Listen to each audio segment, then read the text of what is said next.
자, 1절 함께 읽겠습니다. 아브라함의 자손이요 다윗의 자손인 예수 그리스도의 계보는 이러하다. 마태복음 1장 1절에 시작이 예수 그리스도의 계보는 이러하다 이렇게 말씀하고 있어요. 그러니까 신약 성경은 바로 예수님의 계보를 기록한 책이다라는 것을 알 수 있어요. 계보라는 원어는 기온의 책, 창세기 책, 결국은 창세기가 있죠. 구약 성경의 시작이 창세기인데 마태복음은 또 다른 제2의 창세기와 같은 것이죠. 그래서 아브라함의 자손이요 다윗의 자손인 예수 그리스도의 계보는 이러하다. 육신으로 말미암아서는 아브라함의 자손이죠. 육신으로 말미암아 보면 다윗의 자손입니다. 그래서 다윗의 가문 가운데 예수님께서 오신 것입니다. 이것이 바로 하나님의 약속이죠. 이 하나님의 약속은 바로 그리스도라는 목적지를 향해 흐르고 있다는 거예요. 이 계보, 이스라엘의 계보, 또 구원의 계보, 우리 모두의 계보는 바로 그리스도 예수라는 목적지를 향해 달려가고 있고 그렇게 왔다는 것입니다.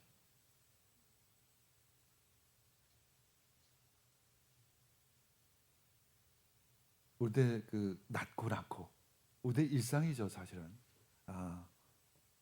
여러분들 지금 인간의 시간을 살아가고 있습니까? 아니면 하나님의 시간을 살아가고 계십니까? 어떤 시간을 살아가고 계세요? 하나님의 시간을 살아가는 거죠. 인간의 시간을 살아간다면 그 끝은 뭐죠? 죽음이에요, 사실은. 죽을 수밖에 없죠. 모든 사람은 다 죽습니다. 그래서 우리는 구원받은 우리는 하나님의 시간을 살아가는 것입니다. 그래서 우리들의 끝은 완성이기도 하지만 새로운 시작이 되어지는 것입니다. 우리가 제가 쉽게 이야기로 설명을 하도록 하겠습니다. 나는 커서 이런 직업을 가질 거야. 몇 살에는 멋진 차를 사고 결혼도 하고 행복하게 살아가야지. 이렇게 우리는 일상의 계획을 세우죠. 인생의 계획을 세우기도 합니다. 시계반을 따라 계획하며 살아가는 평범한 시간을 이 성경 원어로는 크로노스라 부르죠. 사실 누구나 그렇게 살아갑니다. 믿는 사람이나 믿지 않는 사람이나 그러한 일상을 그 크로노스의 시간들을 살아가죠. 이것은 마치 가로로 쭉 뻗은 도로와 같습니다. 우린 그 길을 끊임없이 달려가요. 하나님을 믿지 않는다면 그 끝은 죽음일 것입니다. 그런데 우리가 사는 세상이 정말 내 계획대로 되지 않죠. 그 평탄한 대로로만 달려가는 것이 아니에요. 살다 보면 내가 전혀 바라지 않았던 일들이 불청객처럼 내 인생의 문을 박차고 들어오기도 합니다. 열심히 공부했는데 대학에 떨어지기도 해요. 믿었던 친구가 배신을 하기도 합니다. 아주 생각지 못한 어려움이 찾아오기도 합니다. 잘 나가던 사업이 졸지에 부도가 나기도 합니다. 내 계획표, 이 크로노스가 엉망진창이 되는 순간이죠. 우리가 차를 타고 고속도로를 달릴 때도 가끔 큰 사고를 만나게도 됩니다. 전혀 우리는 원하지 않았고 전혀 기대하지 않았던 그 불행이 찾아올 때가 있는 것입니다. 그때 우리는 말하죠. 내 인생 망했다. 그렇죠? 내 인생 망했어. 마치 죽은 인생처럼 느껴질 때가 있습니다. 이때 믿는 우리에게는 하나님은 침묵하지 않으시고 우리 인생 한복판으로 우리들의 시간 가운데 뚫고 들어오세요. 간섭하시죠.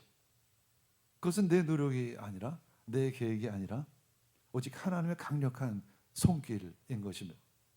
도저히 일어날 수 없는 기적 같은 구원을 경험하기도 하는 거예요. 인간의 흐르는 시간, 이 크로노스의 시간 속에 하나님이 특별히 개입하시는 어떤 결정적인 순간인 것이죠. 그것을 바로 카이로스다 이렇게 부르고 있습니다. 그래서 마태복음 1장의 족보 이 구원의 역사를 보면 마치 일상처럼 느껴져요. 낳고 그 사람들도 역시 하루 아침에 일어나서 일을 하다가 점심 먹고 또 일을 하고 저녁을 먹고 또 어두워지면 잠을 잤겠죠. 그리고 또 아기가 태어나고 또 늙고 또 죽고 라는 그 일상적인 삶을 살아갔을 것입니다.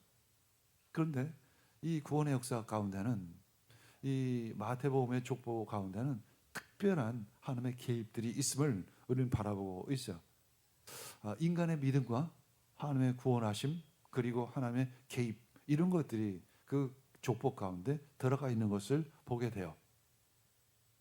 자, 오늘 계보 중에 다말이라는 여인이 나와요. 사실은 족보에는 요즘 얘기로 하면 좀 미안한 얘기지만 여성이 등장을 하지 않잖아요. 보통 이제 인간의 족보에는 여성이 등장하지 않아요. 근데 하나님의 족보에는 여성이 등장한다는 거예요.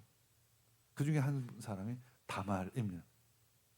이 다말의 그 일상, 이 크로노스의 시간 속에 침투해 들어온 이 하나님의 역사심을 함께 이야기로 듣기를 원합니다.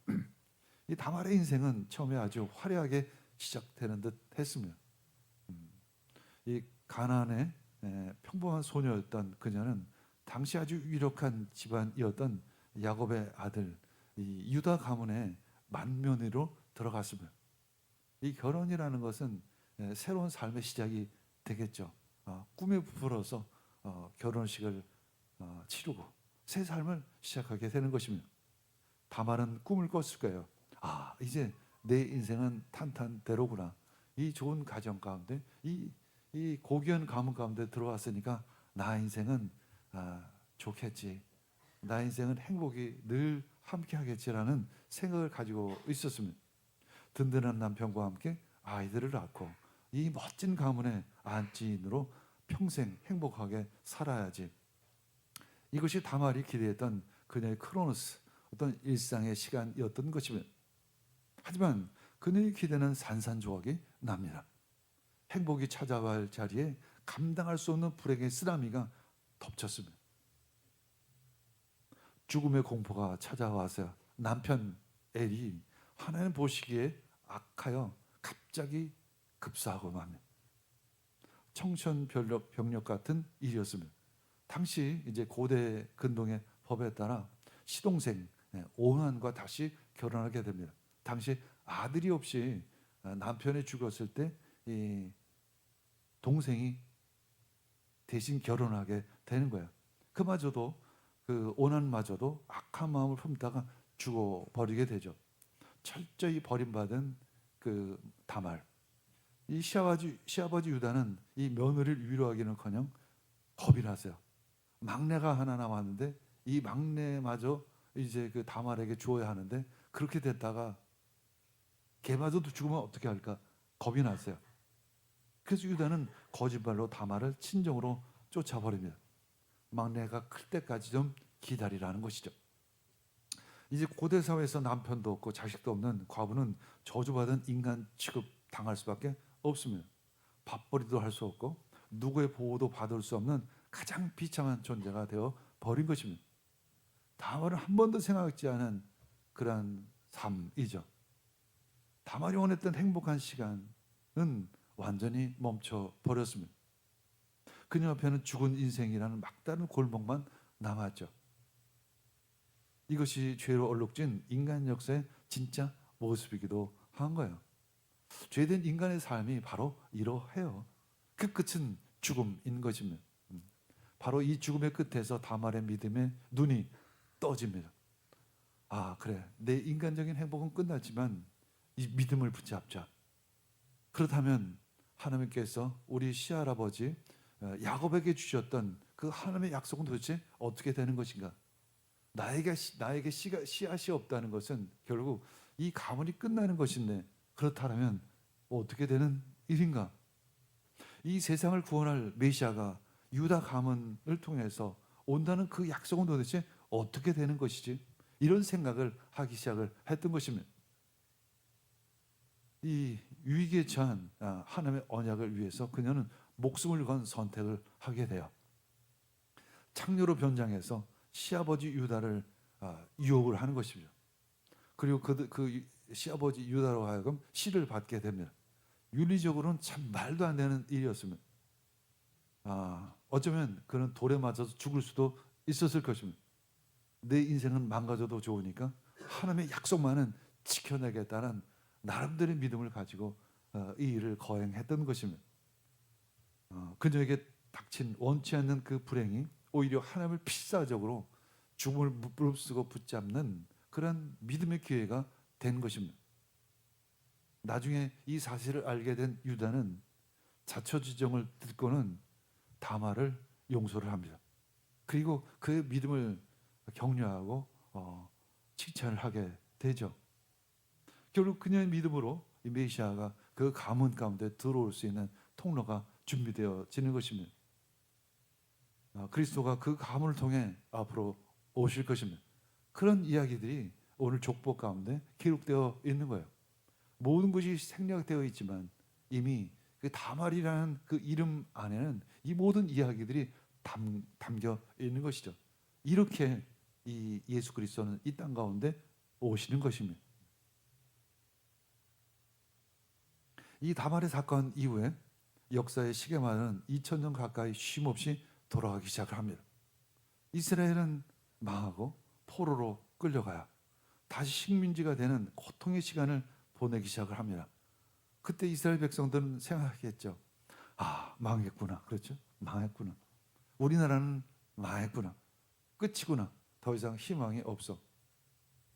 겉으로 보기엔 하나님이 아무 일도 안 하시는 것처럼 침묵하고 있는 것으로 보이지만 이 긴 시간은 낭비된 시간이 아니었죠. 마치 컵에 물이 한 방울씩 차오르듯 하나님의 약속이 이루어질 이 결정적인 때가 차오르고 있었던 것입니다.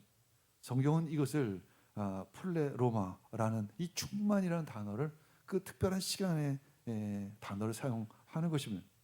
이스라엘 백성들이 이제 더 이상은 못 견디겠습니다 라고 기도할 때, 하나님께 부르짖을 때, 그리고 구원자를 보내주시옵소서, 메시아를 보내주시옵소서, 이 충만한 때가 다다를 때, 그 절규하던 바로 그 순간에 하나님은 예수 그리스도 그 메시아를 그 가문 가운데 보내주시는 것입니다. 갈릴리 나사렛의 한 소녀 마리아에게 천사가 찾아오죠. 사랑하는 약혼자 요셉과 결혼해서 오손도손 사는 꿈을 꾸고 있었어요. 그녀 역시 크로노스라는 일상, 행복한 삶을 꿈꾸었습니다. 마치 우리처럼. 그런데 하나님 마리아의 계획표를 찢고 불쑥 들어오시며, 마리아야, 네가 잉태하여 아들을 낳을 것이다. 그가 바로 하나님의 아들이다. 이 하나님의 침투, 우리에겐 황당한 일이죠. 사실은 어처구니 없는 일이야. 두려워 떨 수밖에 없는 일입니다. 처녀가 임신한다는 건 돌에 맞아 죽을 수도 있는 저주와 같은 이야기입니다. 그러나 하나님의 관점에서는 세상을 구원할 이 결정적인 하나님의 시간이 이 마리아를 통해서 역사하기 시작을 하는 거예요. 바로 카이로스가 마리아의 시간 속에 들어오신 것입니다. 이것은 바로 인류를 구원할 역사적인 순간이기도 해요. 마리아는 두려웠겠죠, 당연히. 그런 믿음으로 반응을 합니다. 주님의 여정이 오니 말씀대로 내게 이루어지다. 자, 2절에서 5절 그 마음으로 이 말씀을 읽을 때 큰 은혜가 될 줄 믿습니다. 읽기 시작. 아브라함은 이삭을 낳고 이삭은 야곱을 낳고 야곱은 유다와 그의 형제들을 낳고 다말에게서 베레스와 세레를 낳고 베레스는 헤스로를 낳고 헤스로는 람을 낳고 람은 아미나답을 낳고 아미나답은 나손을 낳고 나손은 살몬을 낳고 살몬은 라합에게서 보아스를 낳고 보아스는 르세에게서 오벳을 낳고 오벳은 이세를 낳고. 그렇죠. 아브람 한 사람만 생각해도 그 신앙의 여정들이 있어요. 믿음으로 반응했을 때도 있고 죄악으로 반응했을 때도 있었습니다. 잘할 때도 있었고 못할 때도 있었고 생각지 않은 어려움이 찾아올 때도 있었습니다. 이 아브라함 이름 안에 한 사람의 인생의 여정, 믿음의 여정이 그대로 담겨 있는 거예요. 그리고 또 다른 이름 나오죠. 롯이라는 여인이 나옵니다. 롯, 이 역시 여인이죠. 모압 여인입니다. 이방인의 이름이 또한 유대 족보 가운데 들어왔다라는 것은, 이것은 이스라엘의 족보가 아니라 구원의 족보, 하나님의 족보라는 것을 의미하고 있는 거예요. 많은 신앙의 사연들이 이 안에 담겨 있는 거예요. 낫고와 그 다음에 낫고 사이에는 그 인간의 평생, 눈물, 실패, 성공, 좌절, 쓰라림, 일어섬이 그대로 담겨 있는 메시지들인 것입니다. 그래서 그 사이사이를 묵상해 보면 그 깊은 내면의 울림이 있는 것입니다. 그래서 족보를 마태복음에 나와 있는 족보들과 보통 인간의 족보를 비교해 보면 이런 차이가 있어요. 인간의 족보에는 남성 중심이죠. 그리고 순수 혈통 중심이에요.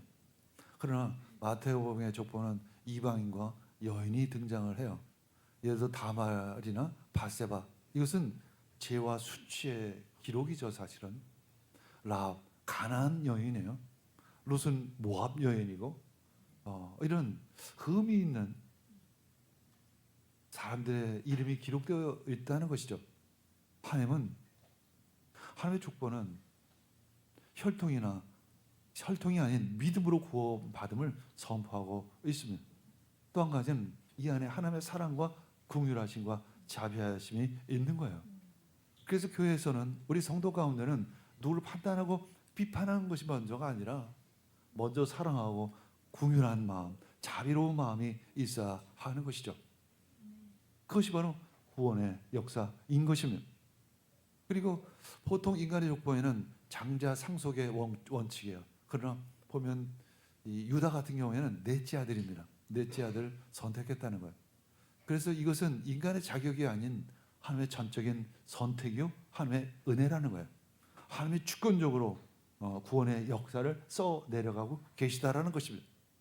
보통의 인간의 족보에는 사실 그대로를 빠짐없이 기록합니다. 그러나 마태복음의 족보는 대수를 건너가기도 해요. 중요한 것은 역사의 목표는 예수 그리스도를 강조하기 위해서 신학적으로 삭제하기도 하는 것입니다. 그리고 보통 인간의 족보에는 치부는 숨겨요. 좋은 것만 기록하죠. 성공한 케이스만 적습니다. 그러나 마태복음의 족보는 인간의 죄와 실수, 예를 들어 살인, 간음, 근친상간 뭐 등등 이런 더러움조차 다 기록하고 있는 것입니다. 왜냐하면 이 구원은 의인에게 필요한 것이 아니라 죄인에게 필요하기에 그러한 것입니다. 그래서 하나님의 구원은 이 죄를 변화시켜서 인간으로 하여금 하나님의 예수 그리스도의 의로 살아가기로 우리를 선택하신 것입니다. 그것이 바로 구원의 역사인 것입니다. 여기에서 11절 읽겠습니다. 이새는 다윗왕을 낳았다. 다윗은 우리아의 아내였던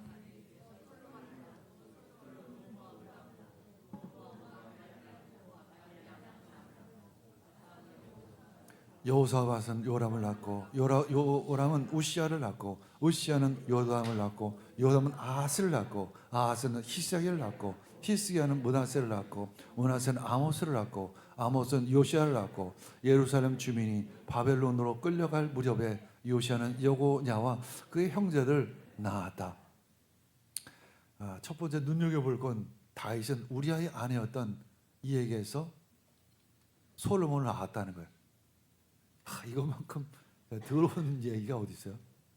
다윗은 우리아의 아내, 남의 아내를 빼앗아 밧세바를 빼앗아서 그 여인으로부터 소모를 낳았다는 거예요.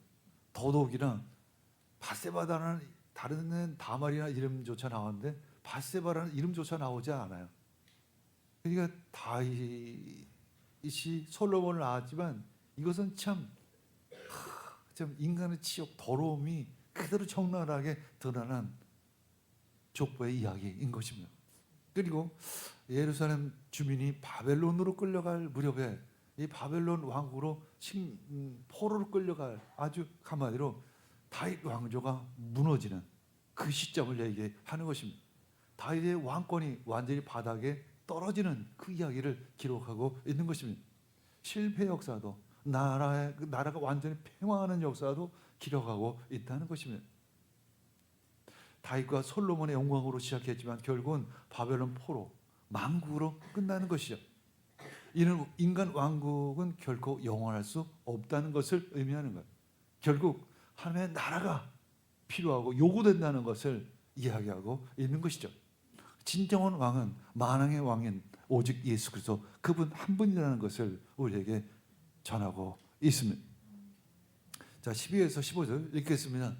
예루살렘 주민이 바벨론으로 끌려간 뒤에 여고냐는 스알디엘을 낳고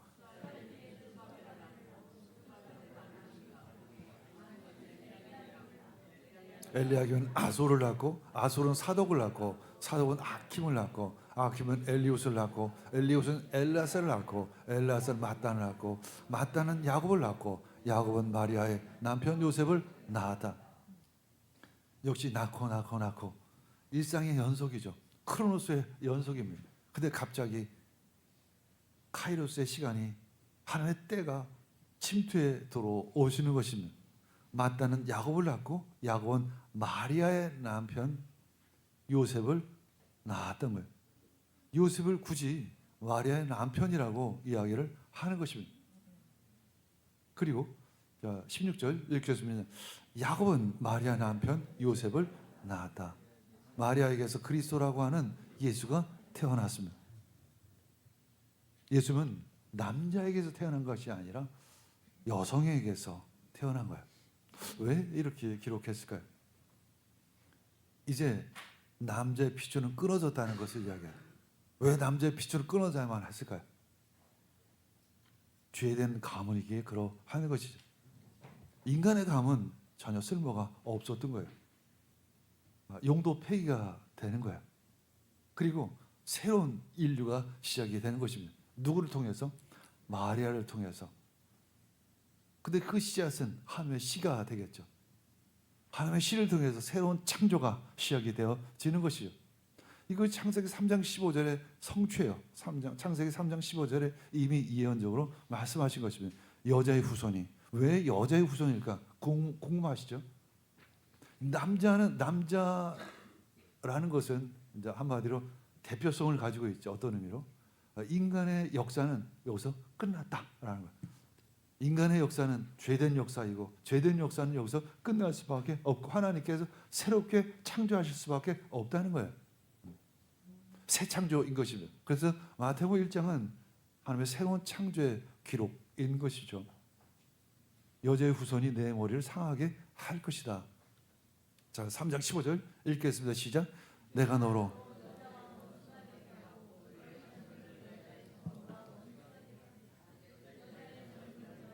상하게 하고 너는 여자의 자손의 발꿈치를 상하게 할 것이다. 여기서 나는 하나님이고 너는 사단이죠. 사단. 여자 원수가 되게 하겠다. 너의 자손을 여자의 자손. 그러니까 마리아의 자손과 원수가 되게 하겠다. 여자의 자손 예수 그리스도는 너의 머리를 상하게 할 것이다. 머리를 상하게 한다는 것은 아주 중심을 가격한다는 것이죠. 이 사단의 머리를 가격하신다는 것이다. 그러나 너는 여자의 자손의 발꿈치를 상하게 할 것이다. 예수님을 그 십자가에 예수는 십자가에 못 박아 죽게 되시죠. 그것도 마치 예수 그리스도의 발꿈치를 상하게 하는 정도라는 거예요. 아담의 허리에서 나오는 모든 인류는 죄 아래 이미 갇혀 있는 거예요. 이 죄의 고리를 끊기 위해서는 남자의 씨를 받지 않은 새로운 인류를 예수 그리스도를 통해서 시작하신 것입니다. 이것이 인류 역사에 침투해 들어온 하나님의 때인 것이죠. 하나님의 시간인 것이죠. 우리는 이제 인간의 시간을 살아가는 것이 아니라 하나님의 시간을 살아가고 있음을 선포합니다.